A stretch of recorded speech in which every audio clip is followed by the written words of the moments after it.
Que o amor eleva viver essa terra sem tocar. Ama Deus, flor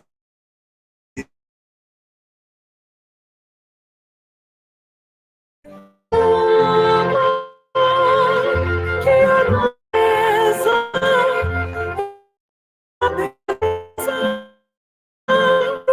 do amor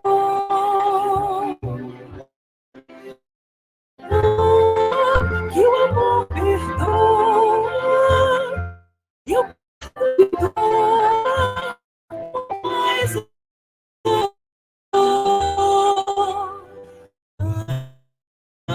pois que o ensina é a melhor.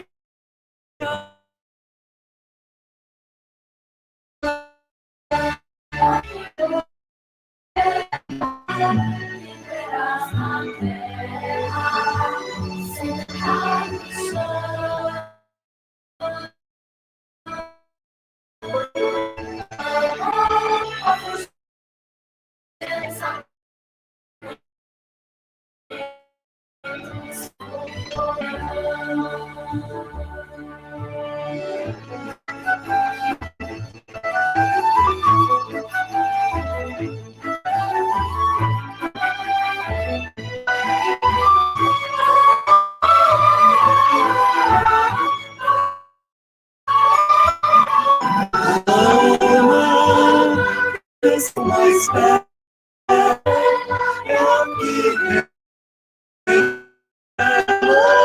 mas uma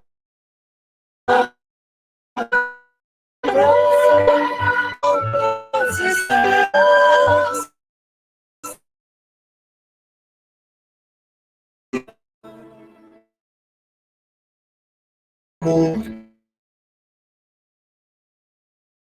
tua vida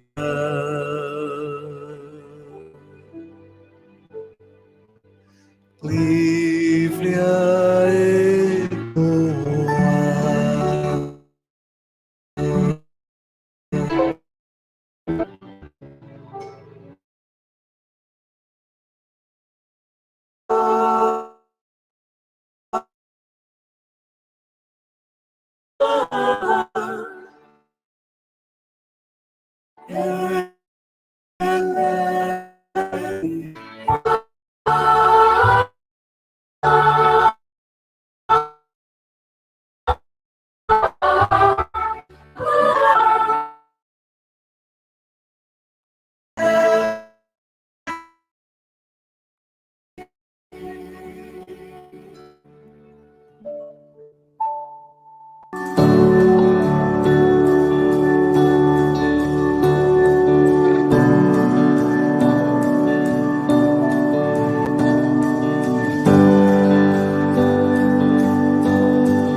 Boa noite a todos, sejam muito bem-vindos a mais uma noite de estudo na sala virtual do IGESE, em parceria de transmissão com a Rede Amigo Espírita, a Rádio Web Fraternidade, o Centro Espírita Chico Xavier de Santos, onde estudamos a obra Mecanismos da Mediunidade, de André Luiz, psicografia de Chico Xavier e Valdo Vieira, com o nosso professor recuperado, nosso amigo, o Tassiro Rangel. Seja bem-vindo, Tassiro. Bom te ver, bom retornar. Olá, Ronaldo. Muito bom estar junto aqui de novo, né?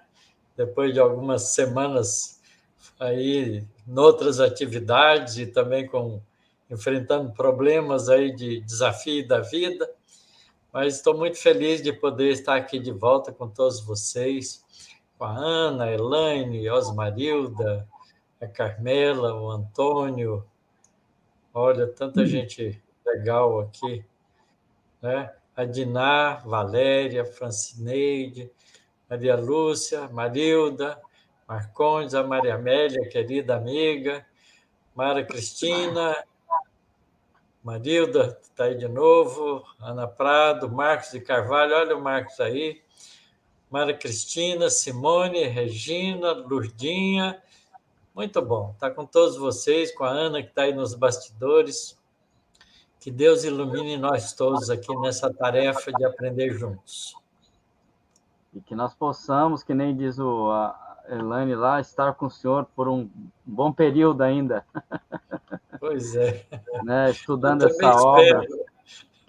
Ah, assim será, professor, assim será. Mas eu tô começando a perceber, Ronaldo, que o mundo espiritual está mandando assim de vez em quando um recadinho para mim. Olha, meu filho, vai se preparando. Eles são muito bondosos, professor. Eles sabem que o senhor tem ainda bastante trabalho aqui conosco. Eu tenho certeza que vai ser tudo no seu tempo. É, assim mesmo. Então, professor, para iniciarmos, né, vamos fazer a prece inicial. Vamos. O senhor renovado com as energias lá Do Congresso. do Congresso, onde recebeu vários abraços de vários amigos que nos assistem aqui, né? Isso. Foi muito gostoso. Consegui conhecer ao vivo várias pessoas que a gente conhece assim via internet, né? Muito bom. Foi muito gratificante. Eu me senti muito feliz. Que legal, professor. Muito bom. Então, o senhor pode fazer a prece para nós, professor? Vamos lá, vamos sim. Então, procuremos agora, nesses momentos em que estamos juntos, começando nosso estudo da noite, do livro Mecanismos da Mediunidade, de André Luiz. Vamos, então, pensar em Deus, nosso Pai Celestial, pensar no nosso querido Mestre Jesus, amigo de todos os momentos, entrar em sintonia também com os espíritos bondosos, mensageiros de amor, que estão aqui conosco sempre, nos auxiliando, a fim de podermos, com eles, comungar das energias espirituais revitalizantes para todos nós. Quando Jesus nos ensina a orar o Pai Nosso, há um trecho importante que é o pedido a Deus que nos dê o pão nosso de cada dia.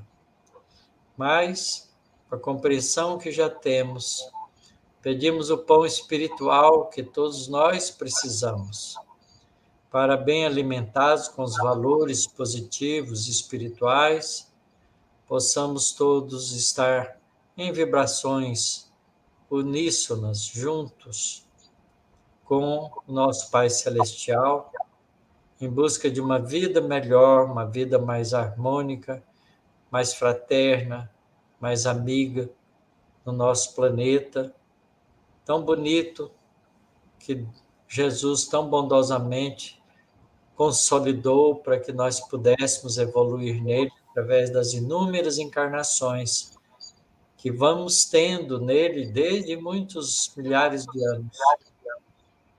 Ampara-nos, Senhor, a fim de que possamos estar sempre unidos com os nossos propósitos voltados para o bem maior.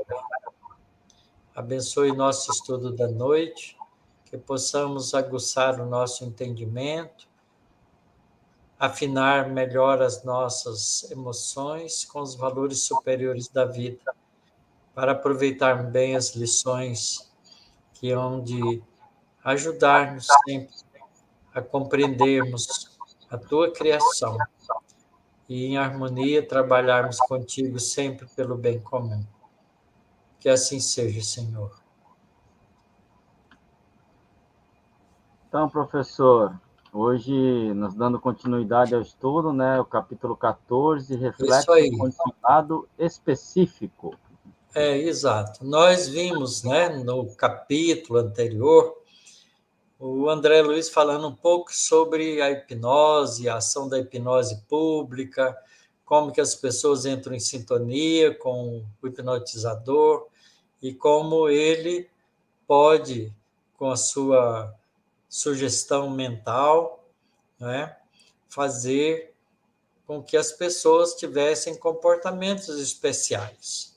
Então, hoje nós vamos ver uma extensão desse capítulo, onde André Luiz aplica esse mesmo tipo de ação, mas agora com um propósito, não como um espetáculo, mas com um propósito diferente.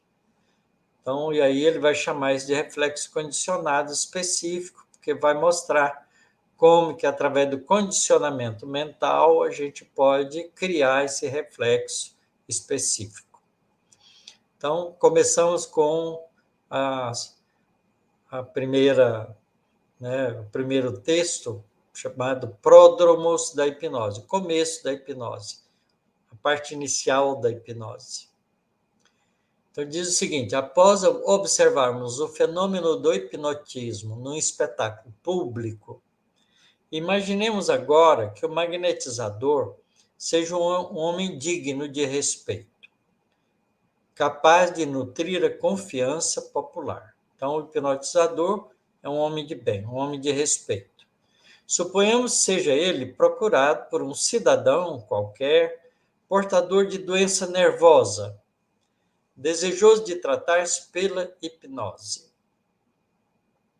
O enfermo, tê-lo-á visto na exibição a que nos referimos anteriormente, ou dela terá recebido exato noticiário, e por isso mesmo buscar-lhe-á o concurso fortemente decidido a aceitar-lhe a orientação. Isso aqui é muito interessante, porque essa colocação de André Luiz é hoje a atitude de alguns psicólogos que usam a hipnoterapia como um recurso de tratamento, certo? Então, há muitos psicólogos treinados, né, que muitas vezes são pessoas realmente preocupadas com o sofrimento humano e que usam, então, da hipnose para ajudar as pessoas. É muito bom, né? André Luiz coloca isso aqui num tempo bem, né, quando foi publicado o livro, já tem muitos anos, mas a gente hoje já encontra muitos psicólogos que exercem a hipnoterapia. E aí ele faz uma observação aqui para nós, os espíritas. A utilização dos fenômenos hipnóticos serve, nesse livro, simplesmente para explicar os mecanismos da mediunidade e não para induzir os companheiros do espiritismo a praticá-los em suas tarefas no centro, né? Porquanto nosso objetivo primordial é o serviço da doutrina espírita, que devemos tomar por disciplinadora de todos os fenômenos que nos rodeiam na esfera das ocorrências mediúnicas, a benefício da nossa própria melhoria moral. Então, essa é nota do André Luiz. Então, vejam que esse exemplo que ele está utilizando não é para que a gente pense que possa reproduzir na casa espírita. É diferente de um profissional, como um psicólogo formado que treinou, aprendeu regras de comportamento, especializada no controle da hipnose, para poder fazer isso como hipnoterapia, tá certo? Então, a gente tem que ter responsabilidade com isso. O hipnotizador, segue ele, de imediato adquire conhecimento da atitude simpática do visitante e acolhe-o com manifesto carinho. O hipnotizador é um homem simpático, um homem de bem, um homem digno, né, de confiança. Então, o hipnotizador toma-lhe a mão, entrando de imediato na aura ou halo de forças do paciente, endereçando-lhe algumas inquirições, algumas perguntas. Então, ele vai fazer um acolhimento com o visitante, com a pessoa que quer o tratamento. Nesse toque direto, o hipnotizador inocula-lhe vasta corrente revitalizadora, em lhe falando de bom ânimo e esperança. E o doente se lhe rende satisfeito aos apelos silenciosos de relaxamento da tensão que o castiga. Ele está ali porque tem um problema. O consulente prestará ligeiros informes acerca dos sintomas de que se vê objeto, e o anfitrião paternal convidá-lo a sentar-se em larga poltrona que lhe faculte mais amplamente o repouso, um estado de acomodação adequada. E aí, nós vamos entrar no mecanismo do fenômeno hipnótico propriamente. Recorrendo, por exemplo, em nosso estudo, ao conhecido processo de Libaud, que é um francês que foi estudioso atento da hipnose na época posterior a Kardec, né? Então tem livros, tem vários tratados do Libaud a respeito da hipnose.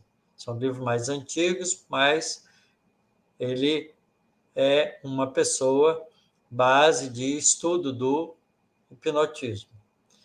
Então, usando esse processo de Libaud, o hipnotizador passará à ação franca, colocando-se à frente do enfermo e situando de leve a mão esquerda sobre a sua cabeça, manterá 2 dedos da mão direita, assim a distância do olho de 20 a 30 centímetros, mas levemente elevado, tá certo?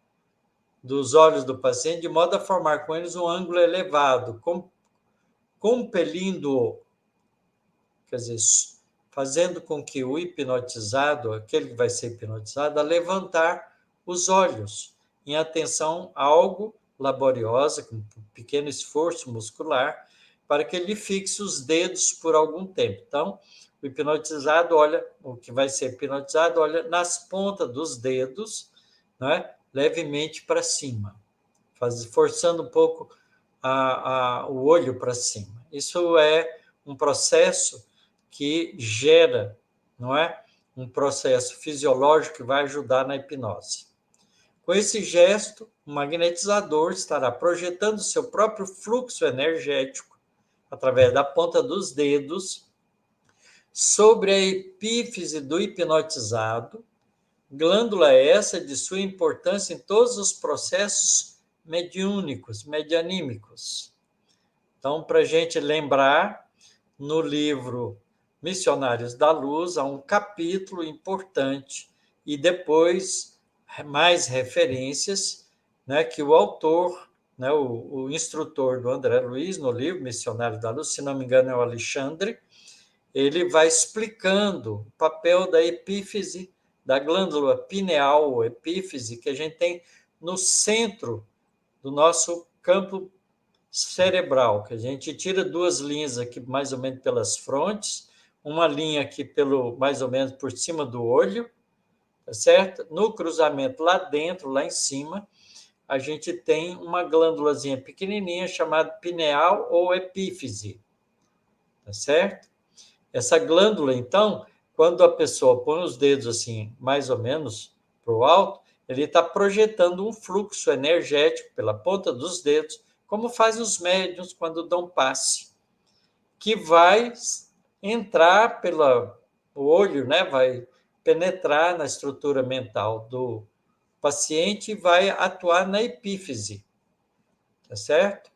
Porque a epífise é uma glândula que tem muito que ver com os processos espirituais.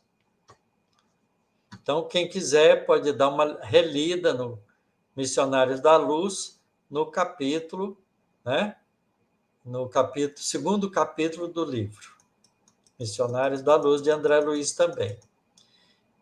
Então, ao fazer isso, vai favorecer a passividade dos núcleos receptivos do cérebro, provocando ao mesmo tempo a atenção, ou mantendo com o paciente um circuito fechado do campo mental do paciente, ou campo magnético, mas aqui magnético é mental, do paciente, cuja onda mental projetada para além de sua própria aura, para fora do próprio indivíduo, é imediatamente envolvida, atraída pelas oscilações mentais do próprio magnetizador, que a seu turno lhe transmite a essência das suas próprias ordens.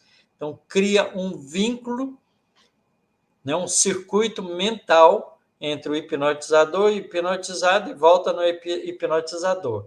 Então, cria um circuito mental. A gente já viu esses exemplos lá na parte de circuitos elétricos.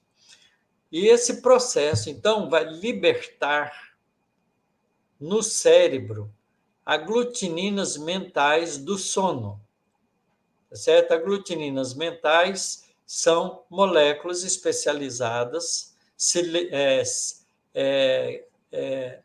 que dão sinalizações para os nervos, para o sistema neuronal cerebral, e vai induzir o indivíduo com essas aglutininas ao sono, ao estado passivo, na hipnose estimulada. Então, ele se vê influenciado pela vontade, que lhe comanda transitoriamente os sentidos. Vontade é essa que, de maneira habitual, adere, ele aceita de modo próprio, quase que alegremente. Aqui existe um pensamento de adesão constante, que é aquela chave para manter o circuito fechado. Pensamento de adesão constante do paciente ao comando do hipnotizador, do magnetizador. É então que o magnetizador, para fixar com mais segurança a sua própria atuação, exclama, aí vai usar a voz, em tom grave e calmo: não receie. Segundo o nosso desejo, passará você em breves instantes pela mesma transfiguração mental a que se entrega cada noite, transitando da vida ativa para o entorpecimento do sono, em que os seus ouvidos escutam sem qualquer esforço e no qual não se sente você disposto à voluntária movimentação. Entrar no processo da sonolência e do sono. Durma, descanse, repouse na certeza de que não terá consciência do que ocorra em torno de nós. Despertará você do presente estado quando eu quiser, quando me aprouver, perfeitamente aliviado e fortalecido pela supressão do desequilíbrio orgânico que você está sentindo. O doente, nesse caso, vai enlanguecer-se, quer dizer, vai se entregar satisfeito, acalentado pela sua própria onda mental de confiança, exteriorizada ao impacto do pensamento positivo que o controla, e o hipnotizador reafirma, tocando-lhe as pálpebras bem de leve: durma tranquilamente, tudo está bem. Acordará livre de todo mal, acalme-se e espere. Não sofrerá qualquer incômodo. Dentro de alguns minutos, chamá-lo-ei à vigília, isto é, despertarei você do sono. O doente dorme e o magnetizador retira-se por alguns minutos. Então, André Luiz está descrevendo aqui o processo da hipnose, né, com um indivíduo para um objetivo de tratamento. Mecanismo da hipnoterapia. Enquanto adormecido, olha como André Luiz vai explicar isso muito bem. Enquanto adormecido, a própria onda mental do paciente, do próprio indivíduo que está hipnotizado, em movimento renovador e guardando consigo as sugestões benéficas recebidas do hipnotizador atua sobre as suas próprias células do veículo fisiopsicossomático, do seu corpo perispiritual e físico, corpo físico, corpo de carne e osso, anulando tanto quanto possível as inibições funcionais existentes. Ele mesmo vai fazer com ele, por sugestão do hipnotizador, o tratamento dos problemas que ele está se sentindo aflitos com ele. Como se observa, o agente positivo atua como fator desencadeante da recuperação que passa a ser efetuada pelo próprio paciente, em todos os casos de hipnoterapia ou reflexoterapia, que é a mesma coisa. Olha, gente, aqui o passe funciona do mesmo jeito. A gente induz o indivíduo que está tomando passe a fazer esse processo de condução do estado de desejo que ele está alimentando enquanto toma o passe, de melhorar-se. E cria, então, uma corrente mental, né, em movimento renovador, né, com essas sugestões do passe, da atuação, de sensibilização da onda mental do passista sobre o indivíduo que está tomando o passe, e ele vai, então, fazer um processo de autocura, de autoação sobre si mesmo para melhorar-se. Isso é muito importante. Como se observa, o agente positivo atua como fator desencadeante. Ele não é o indivíduo que está fazendo a cura, ele está desencadeando a recuperação do indivíduo, que ele próprio passa a ser afetuado pelo próprio paciente, em todos os casos da hipnoterapia ou reflexoterapia, ou ainda podemos incluir aqui o passe. O hipnotizador, depois de 1/4 de hora, 15 minutos, fala novamente voltar à vigília. E o enfermo desperto acusa, por vezes, grandes melhoras. Naturalmente, agradece ao benfeitor o socorro assimilado. Contudo, o magnetizador agiu apenas como recurso de excitação e influência, porque as oscilações mentais em ação restaurativa dos tecidos celulares foram exteriorizadas pelo próprio paciente, pelo próprio consulente. Não é lindo isso? Muito interessante a gente saber que a gente pode fazer isso, né? Porque no passe, a gente pode fazer isso. A gente não precisa fazer hipnose no centro, mas quando a gente for dar passe, a gente pode fazer isso, não é? Como está ali, a gente fez uma prece junto, a gente pede para as pessoas, por favor, pense em Deus, né? Procure receber a ajuda que está vindo agora do plano espiritual. E essa sugestão cria um circuito mental entre o paciente que está tomando passe e o passista, não é? Numa confiança. Por isso é que é preciso que o paciente, o indivíduo que vai tomar passe, ponha a sua concentração naquilo, ponha a sua atenção no objetivo de absorver esses recursos que podem auxiliá-lo, e ele, então, movimenta esses recursos no próprio corpo físico para poder melhorar o estado de mal-estar, de doença ou de perturbação psíquica que ele está sofrendo. Muito bom isso aqui. Objetos e reflexos específicos. No segundo dia do tratamento, vai fazer um tratamento vários dias. No segundo dia do tratamento hipnótico, o paciente com mais facilidade se confiará à vontade orientadora que o dirige, porque ele agora já alimenta confiança no hipnotizador. Então, já se entrega mais facilmente à hipnose.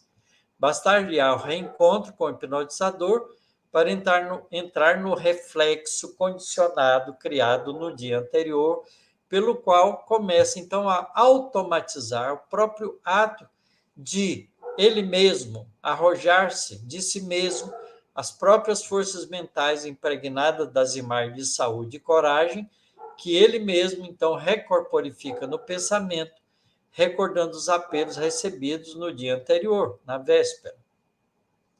E assim procede o enfermo no mesmo regime de condicionamento. Está criando um condicionamento mental, um reflexo condicionado daquele de Pavlov que a gente viu lá atrás. Até que a contemplação de um simples objeto, ele pode condicionar isso, por exemplo, mostrando, em vez dos 2 dedos, mostrando um objeto qualquer. Às vezes põe assim a ponta de uma caneta na frente do hipnotizado, do indivíduo que vai ser hipnotizado, ou balança um relógio, ou um anel, ou um objeto qualquer que fica balançando na sua frente. Então, você cria, com aquele objeto, um reflexo condicionado. A hora que ele vê aquele objeto e fica olhando para ele, já entra no estado de transe. Então, e assim procede o enfermo no mesmo regime de condicionamento, até que a contemplação de um simples objeto que lhe tenha sido presenteado pelo magnetizador, com o fim de ajudá-lo a liberar-se de qualquer crise na linha de ocorrências da moléstia nervosa, de que se acha curado, será então suficiente para que ele se entregue à hipnose de recuperação por sua própria conta. Semelhante medida é o que explica o suposto poder curativo de certas relíquias materiais ou dos chamados talismãs da magia. Pode ser interpretado, então, com um reflexo condicionado específico, que foi especificado para aquilo. Ele vê aquele objeto, balança na frente do olho, entra num processo de curativo para ele mesmo. Tá certo? Então, a gente pensa que é o talismã que está fazendo isso, mas é o próprio indivíduo que, conectado por aquele reflexo condicionado, faz isso consigo próprio. Tá certo? Então, vamos reler isso aqui. Semelhante medida que é o que explica o suposto poder curativo de certas relíquias materiais ou dos chamados talismãs da magia, e pode ser interpretado como reflexo condicionado específico, porquanto, sem a presença do hipnotizador, suscetível de imprimir novas modalidades à onda mental de que tratamos o objeto aludido, vai servir ele mesmo, muito particularmente nesse caso, como reflexo determinado para o refazimento orgânico em certo sentido. Tá? Então, o indivíduo passa a fazer isso por ele mesmo. Aí ele vai agora fazer uma comparação desse circuito psíquico entre hipnotizador e hipnotizado, que ele está chamando de circuito magnético. É magnético no sentido espiritual, no sentido mental, né? E vai fazer essa mesma comparação com o circuito mediúnico, porque isso também vai acontecer com o espírito comunicante e o médium, que vai dar passividade ao espírito que vai se comunicar. Então, se o paciente, depois de curado, prossegue submisso ao hipnotizador, sustentando-se entre ambos um intercâmbio seguro, dentro de algum tempo, ambos se encontrarão em circuito mediúnico perfeito, um comunicando com o outro. A onda mental do magnetizado, reeducada para a extirpação da moléstia anteriormente apresentada, terá atendido ao restabelecimento da região em desequilíbrio do organismo, mostrando-se agora sadia e harmônica para o serviço da troca na hipótese de continuismo do contato. Voltando-se diariamente para o magnetizador, que a seu turno diariamente a influencia, e devidamente ajustado ao cérebro em que se apoia do ponto de vista da resistência do campo, quer dizer, o indivíduo agora não oferece resistência psíquica mais, tá certo? Ele entra no campo mental do hipnotizador com facilidade, sem resistência, passará a refletir a onda mental da vontade que livremente se submete, absorvendo-lhe as inclinações e os desígnios. Verificam-se aí os mais avançados processos de telementação, né, de troca mental. Inclusive, o processo de desdobramento saída do hipnotizado, do espírito do corpo físico, controlado, pelo qual o passivo, não é, o médium ou o hipnotizado, ausente do corpo físico, sob a indução preponderante do hipnotizador, apenas verá e ouvirá de acordo com a orientação particular que se sujeita. É o estado de permuta magnética mental aperfeiçoada, em que o passivo, na hipnose ou na vigília, transmite com facilidade as determinações e propósitos do mentor na esfera de suas possibilidades de expressão. É muito interessante, a nossa querida médium Ivone do Amaral Pereira, não é? O Charles, que era o mentor espiritual dela, chegava perto dela e fazia exatamente isso. Induzia ela rapidamente ao sono, num processo hipnotizante, magnetizava mentalmente ela entrava em sono, saía do corpo físico, via ele, entrava em comunicação com ele e os dois iam realizar tarefas espirituais. Leiam Recordações da Mediunidade, da Ivone do Amaral Pereira, que vocês vão aprender a experiência dela.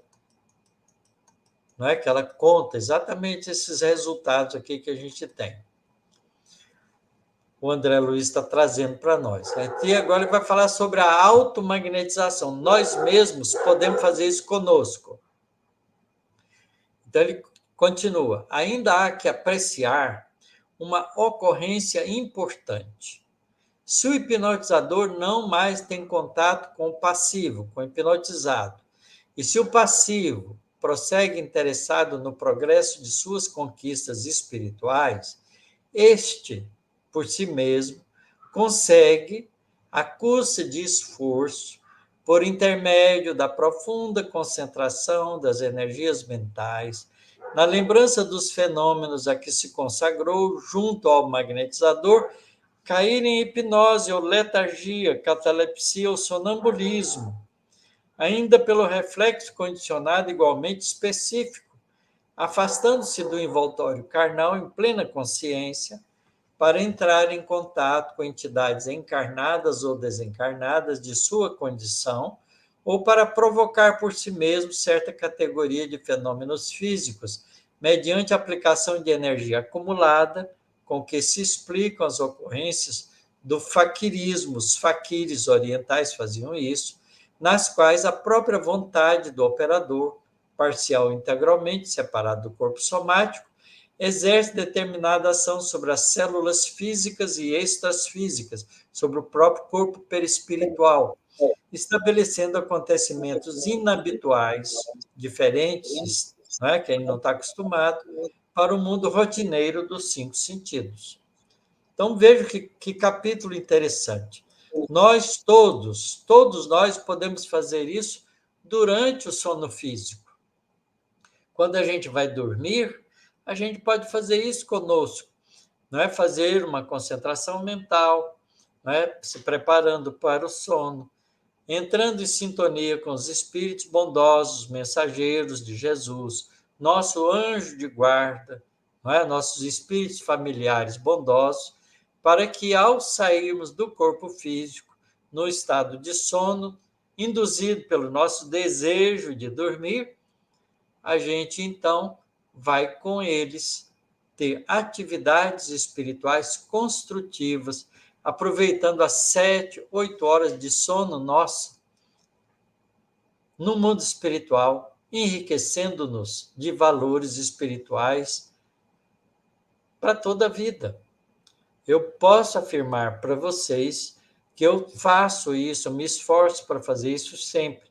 E tenho tido experiências maravilhosas, porque eu aprendo muito durante o sono físico com os meus amigos espirituais.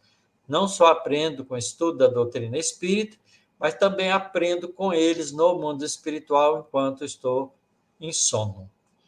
A gente vê lá no livro Missionários da Luz o Alexandre falando exatamente nos cursos que esses espíritos bondosos preparam para os encarnados durante o sono físico, quando eles, os encarnados, se dispõem com seriedade e responsabilidade a participar toda noite desses cursos. Então, é muito bom. Esse capítulo é muito bom, porque ele nos mostra como que isso é possível, não só induzido por uma pessoa externa, mas induzido por nós mesmos, fazendo uma concentração e autocontrole sobre nós, num processo chamado de auto-hipnose. Isso não significa que nós vamos perder nossa consciência e vamos ficar à mercê de influências outras. Não, porque nós nunca perdemos o nosso livre-arbítrio. Em qualquer desses estados alterados de consciência, como hoje a pessoal da psicologia, da psiquiatria chama, né? Esses estados de hipnose são chamados de estado alterado de consciência. Mas é um estado alterado sem perder a consciência, ok? Sem perder a consciência de responsabilidade que nós temos.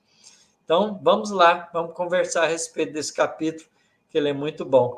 Vamos voltar às nossas conversas aí no chat. Muito bom mesmo, professor.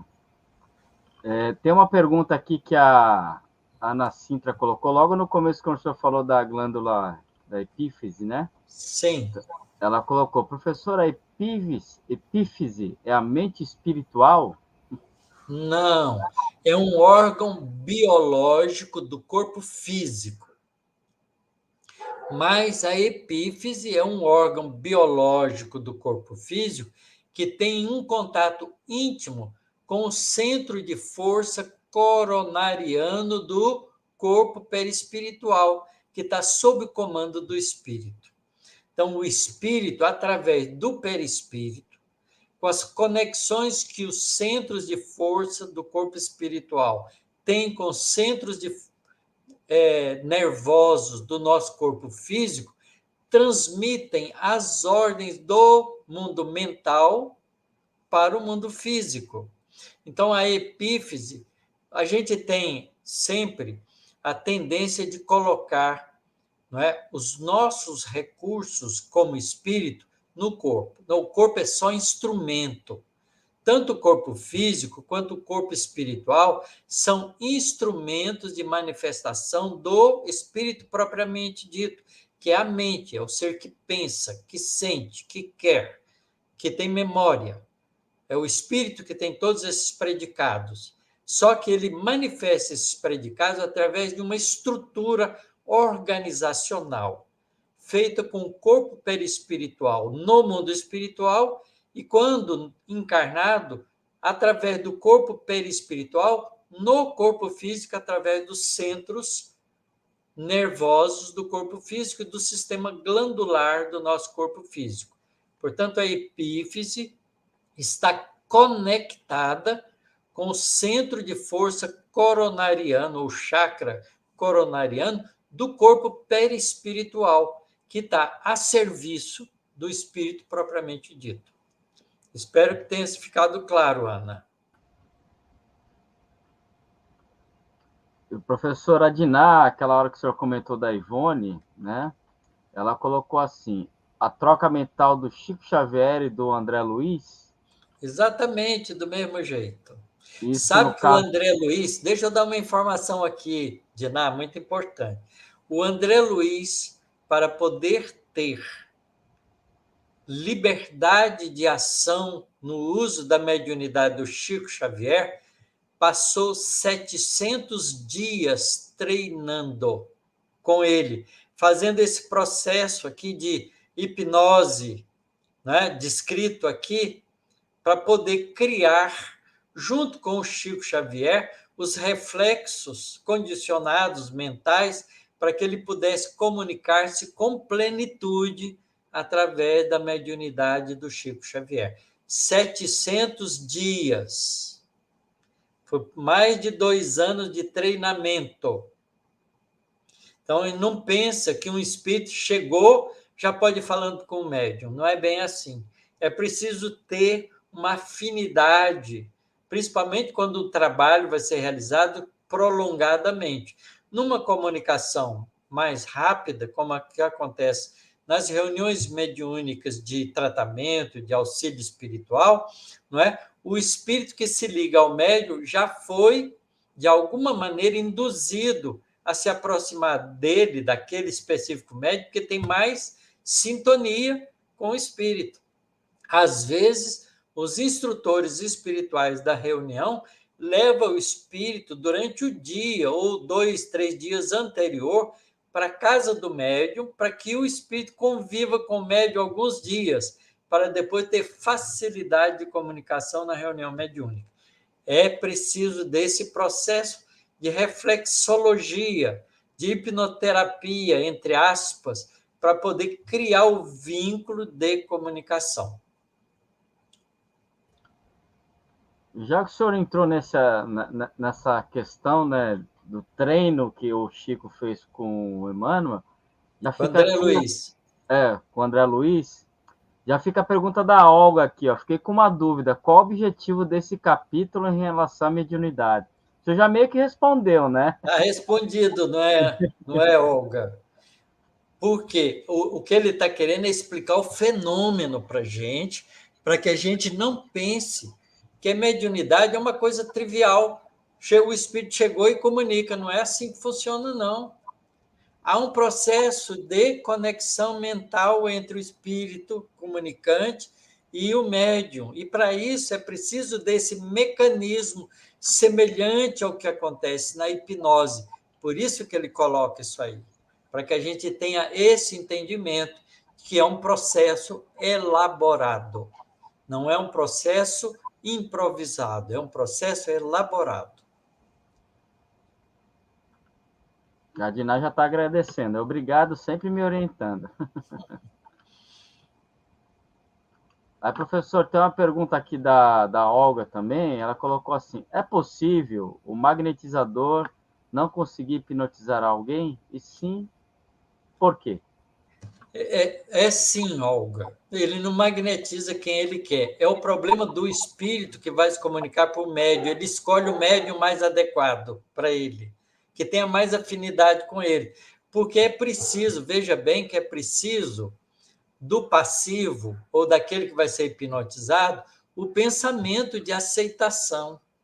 Se ele não tiver esse pensamento de aceitação, não tiver confiança no hipnotizador e se submeter à hipnose, não vai hipnotizar. Tá certo? E a razão é essa, porque não há sintonia mental. O passivo, né, a pessoa que vai ser submetida à hipnose, não aceita. Não é? Não tem um pensamento de aceitação. Então, não dá conexão, não sintoniza com ele. E aí não acontece. É assim que a gente faz também para não sofrer a ação dos obsessores. A gente não aceita. Ele põe uma sugestão na cabeça da gente, a gente tira aquela sugestão e pensa noutra coisa. Então, ele não tem acesso a gente quando a gente se defende mentalmente, procurando uma sintonia diferente. Então, obviamente, que se o obsessor quer nos impor ideias dele, a gente pensa em Deus, pensa em Jesus, pensa nos espíritos bondosos, pensa no bem e desvia a nossa atenção da do obsessor para que ele não tenha acesso, não crie um circuito mental conosco.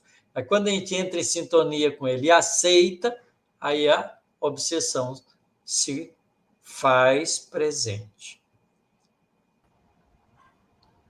Professor, naquela hora que o senhor comentou lá que a gente pode fazer isso conosco, né? Se hipnotizar para poder estudar, fazer aulas, né? A Suzy Prudente colocou: como obter esse Wi-Fi espiritual durante o sono? Treinando, educando-se mentalmente. Leva tempo, Suzy, mas a gente consegue. É tentar fazer todos os dias, ter persistência. Por isso que Jesus disse muito claramente para nós: olha, quem perseverar até o fim será salvo. Quer dizer, se a gente perseverar nas conquistas dos valores espirituais, todos conseguiremos. É treino, prática e repetição, né, professor? É. E a Lourdinha Nagliati perguntou: a auto-hipnose tem relação com a história de Maria de Jesus Agreda, da Revista Espírita? Ah, que a gente leu ontem, anteontem. Ah, não, lemos ontem. Sem dúvida, mas esteja certa, Lourdinha, e nesse caso, que ela fazia todo aquele trabalho com assistência espiritual de espíritos bondosos. Ela não fazia aquilo sozinha, porque ela tinha uma proteção espiritual pelo empenho dela em entrar em êxtase, sair do corpo físico e ir para outro lugar, longe, distante, saía da Espanha, ia para o Novo México, na América, aparecer lá para a tribo indígena, que é o caso, que é narrado lá na Revista Espírita, e ensinar para eles, se tornar visível lá para os índios e ensiná-los os valores que Jesus tinha ensinado para ela, para educá-los com os valores do Evangelho de Jesus. Então, ela tinha assistência espiritual também, pode ter certeza disso. Professor, o senhor comentou que às vezes a espiritualidade, quando vai ter o trabalho mediúnico, muitas das vezes eles levam, né, o espírito para a casa do médium, para ele se afinizando, se habituando.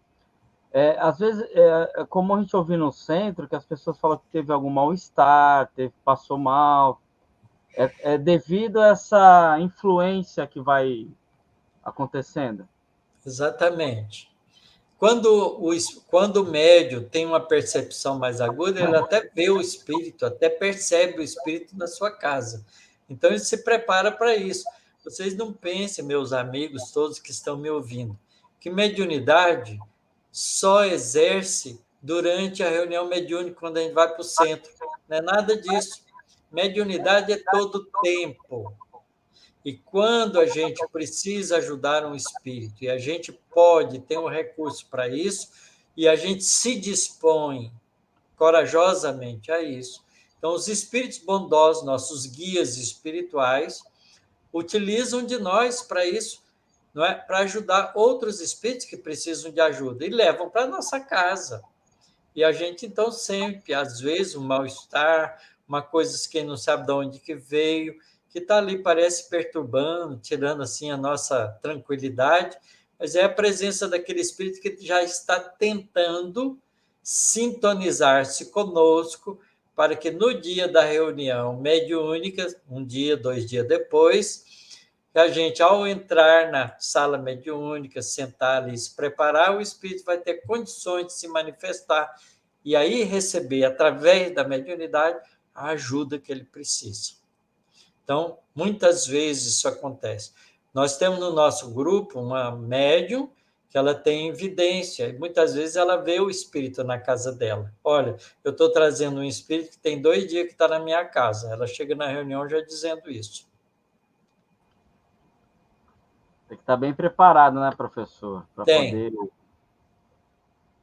E saber que esse fenômeno vai acontecer, né? vai acontecer. E se a gente quer fazer parte de reunião mediúnica, tem que se preparar para isso. Tem uma pergunta aqui agora do Gilberto Ferreira. Ele colocou assim: pergunta: que espírito vem a ser preto velho perante os kardecistas? Olha, essa ideia de que um espírito que se apresenta como preto velho é da Umbanda é bobagem. Isso é preconceito nosso. Eu tenho uma amiga espiritual, tá certo? Que me ajuda muito na minha vida familiar. Ela trabalha com processo reencarnatório. Eu tenho 7 filhos. Ela ajudou todas as encarnações dos meus filhos, todos os 7. Aliás, 7 e mais uma tentativa de ter mais um, porque minha esposa teve um aborto espontâneo de 3 meses de gravidez. Todos esses espíritos que nasceram na minha casa foram auxiliados por essa mulher, é uma mulher muito bondosa, que trabalha com o processo reencarnatório no mundo espiritual, que se apresenta na nossa reunião muitas vezes como uma escrava, ex-escrava. Ela contou um dia a história dela para mim, numa reunião. A gente tinha um grupinho, ela contou para nós do grupinho, que ela veio no ventre materno. A mãe dela foi capturada na África, jogada num navio negreiro e traficada para o Brasil como escrava. E ela veio no ventre da mãe, porque a mãe estava grávida. E ela nasceu no Brasil. E foi uma escrava, como nasceu no Brasil, era filha de escrava, virou escrava também. E teve uma vida muito difícil, muito dura, não é?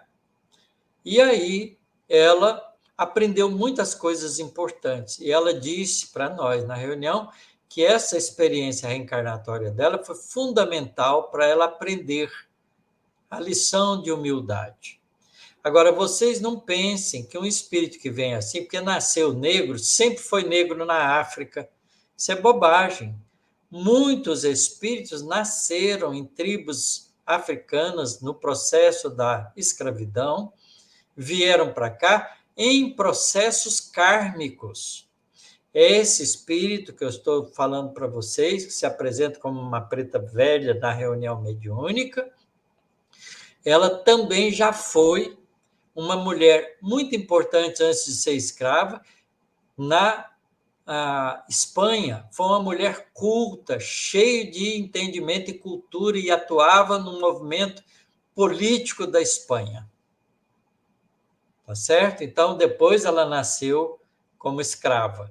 Então, a gente tem que quebrar esse preconceito nosso de achar que um preto velho, uma preta velha que se comunica numa reunião mediúnica sempre foi preto lá na África desde muito tempo. Não tem nada a ver com isso, tá certo? Eles são espíritos como nós e assume aquela forma no mundo espiritual porque acha que é a mais conveniente para talvez nos alcançar com ensinamentos preciosos. Esse espírito que nos ajudou muito aqui em casa e me ajuda até hoje, eu tenho profunda gratidão a ela, porque ela realmente é um amor de pessoa.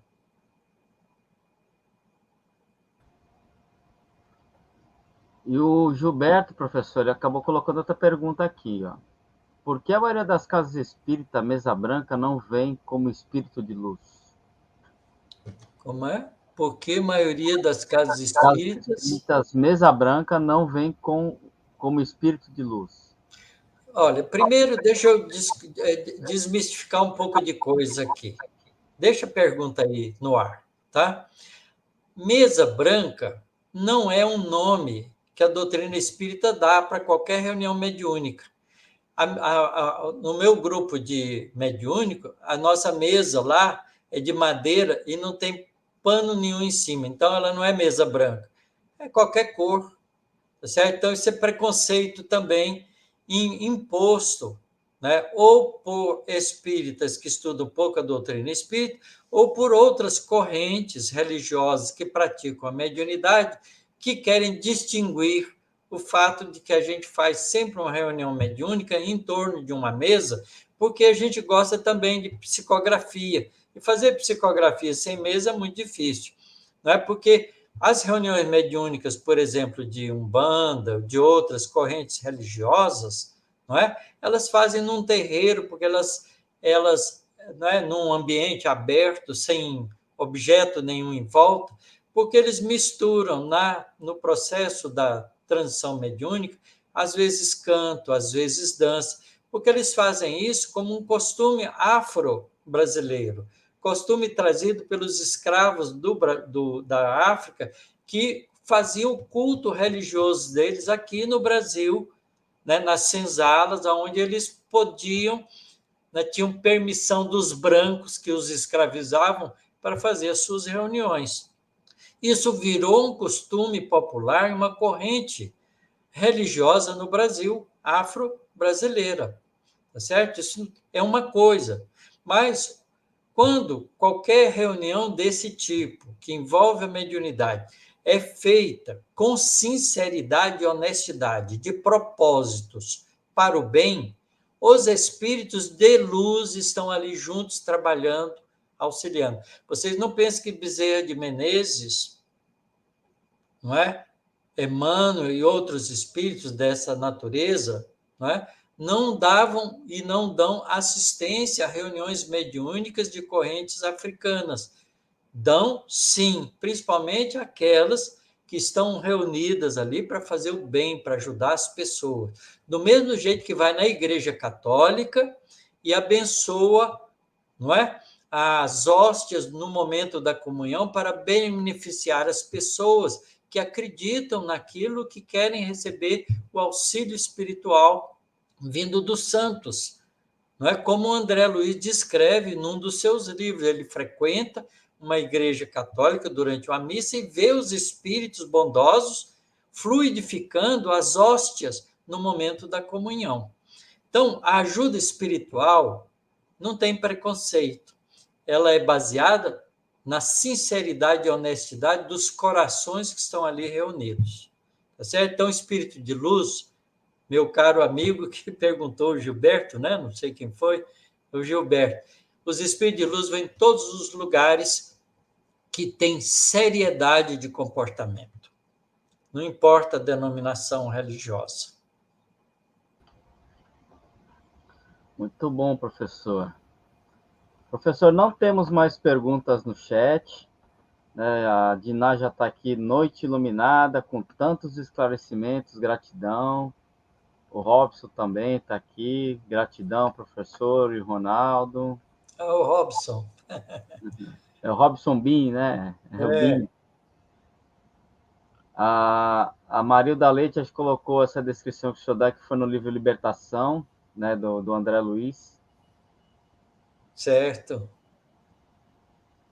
Então, já são 21 horas e 59 minutos. Isso. Então, eu queria aproveitar e terminar Claro. dizendo o seguinte: meus queridos companheiros, amigos de estudo, a doutrina espírita tem como missão espiritualizar todas as atividades humanas, todas, inclusive as religiosas, de diferentes religiões, porque a verdade espiritual há de chegar no tempo adequado para todas as religiões, porque o que é verdade no mundo espiritual tem que ser verdade no mundo físico, para todas as correntes de pensamento. Jesus disse isso muito claro: conhecereis a verdade e a verdade vos libertará. Então, procuremos ser espíritas de coração aberto a todos os nossos irmãos e humanidade, mesmo que pensem e acreditem diferente da gente. Não deixo de continuar sendo os nossos irmãos e que merece todo o nosso respeito e todo o nosso carinho.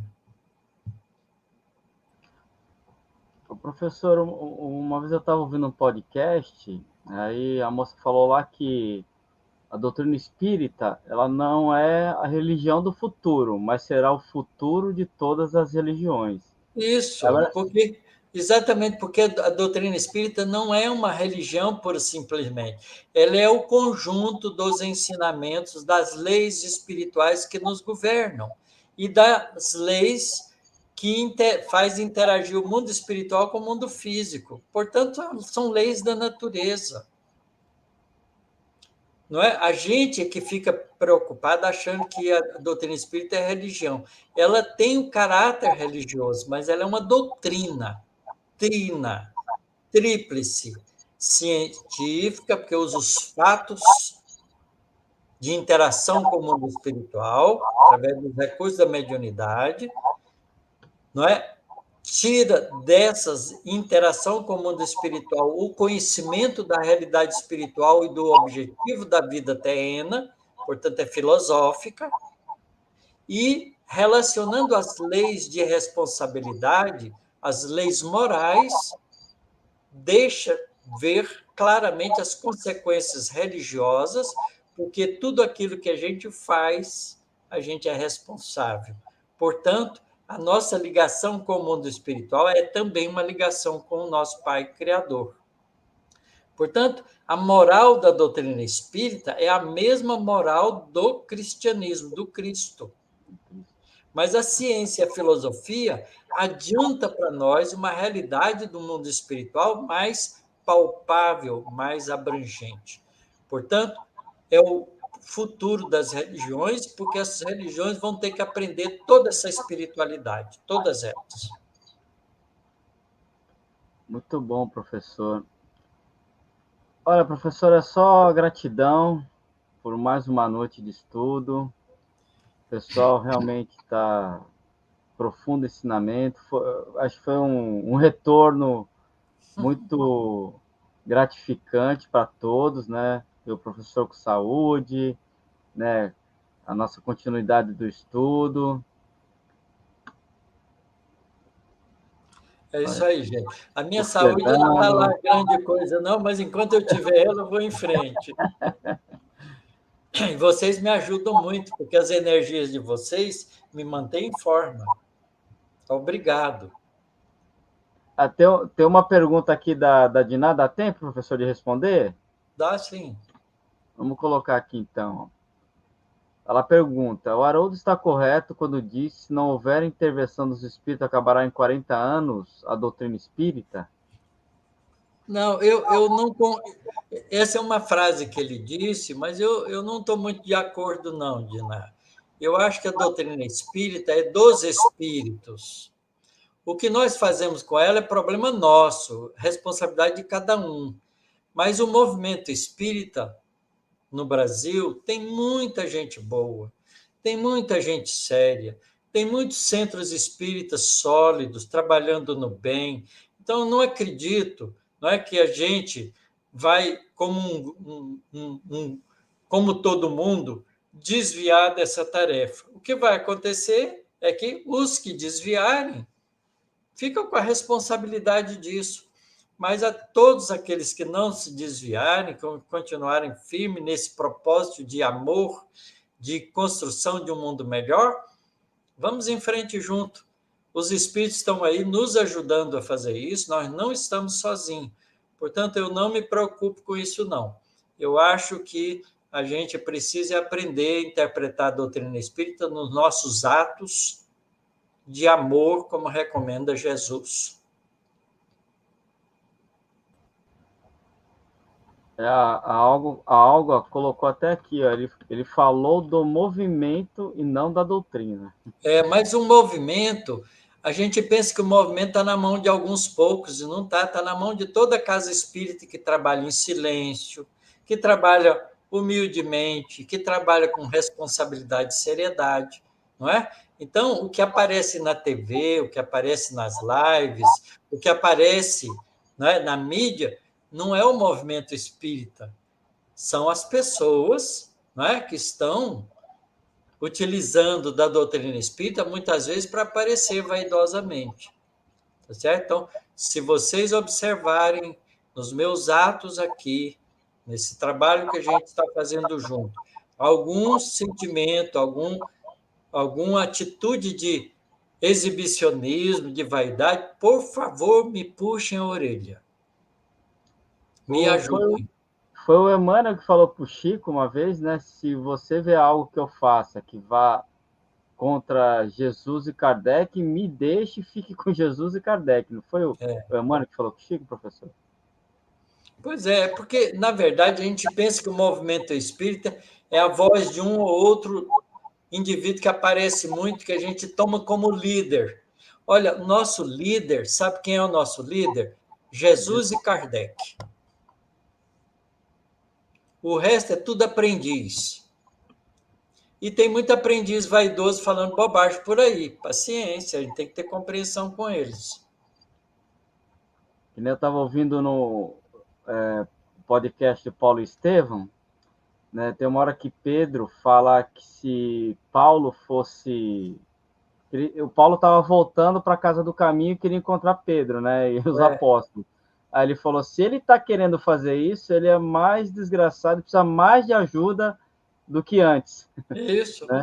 Então, esse irmão nosso. Interpretou Paulo, né, inadequadamente no primeiro impulso, mas depois de conversar com Paulo, ele viu que Paulo tinha toda a sinceridade e de mudança de comportamento para seguir um caminho de Jesus, como a gente vê, né, na história de Paulo.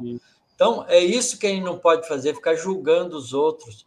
A gente tem que julgar os nossos próprios atos. Muito bom. O plano de Jesus segue evoluindo rumo à regeneração. Vamos junto, que é muito melhor do que ir sozinho. A Maria, entendi que ele se refere à necessidade de inclusão dos jovens para continuar. Mas isso é necessário sempre. Eu só estou aqui porque fui jovem espírita. Eu não fui jovem espírita, professor, mas hoje eu sou um espírita jovem. Eu continuo jovem também, desse jeito. O corpo está velho, mas eu sou um espírito alegre, um espírito dinâmico. Eu gosto das coisas, gosto de fazer as coisas, gosto de crescer, de melhorar a mim mesmo. Quando eu erro, eu peço desculpa, vou fazendo o meu esforço. E olha, posso garantir para vocês que tem um monte de defeitos ainda para corrigir. Todos nós, professor, né? Nós temos que continuarmos, né? Progredir sempre, né? A gente não regride, a gente estaciona, mas a gente pode progredir. É isso que a gente tem que estar sempre buscando, né? Isso mesmo, Então, Ronaldo. professor, gostaria de agradecer aqui a todos vocês que estiveram aqui conosco, agradecer ao professor por mais uma noite de estudo. A Olga colocou aqui, junto dos bons que a gente fica melhor. Guimarães Rosa. Então, agradecer por essa noite de estudo, né, por esse conhecimento que o professor nos trouxe, que compartilhou conosco, muito gratificante. Professor Otacílio Rangel, nós te amamos. Olha o Marcos aí, professor. Obrigado, Marcos. Eu também amo todos vocês com meu pequeno coração. Então, professor, vamos fazer a nossa prece de encerramento? Você faz, Ronaldo, para Com nós. certeza.